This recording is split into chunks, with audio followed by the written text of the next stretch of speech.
While data on declining populations of animal species that many indigenous groups in the Arctic rely upon can be confusing due to the varying data across different species, most show a large decline in population over the last 50 years.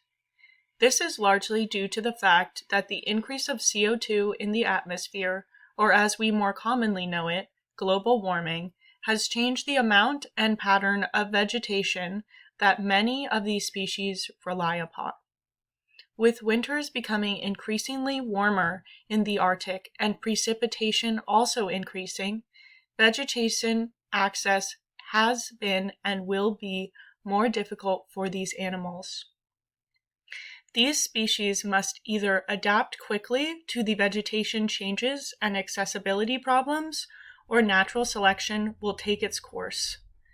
The instability of weather due to climate change has also put indigenous populations residing in the Arctic at risk for food insecurity and malnutrition. Unpredictable weather causes access to main food sources for these communities that rely on hunting, fishing, and gathering to become more dangerous and less reliable. Not just unreliable weather affects this means of survival, but the decrease in water and stream levels and the change in snow patterns, along with the decrease in ice and the stability of ice, can and will continue to inhibit the travel and safety for these indigenous Arctic populations.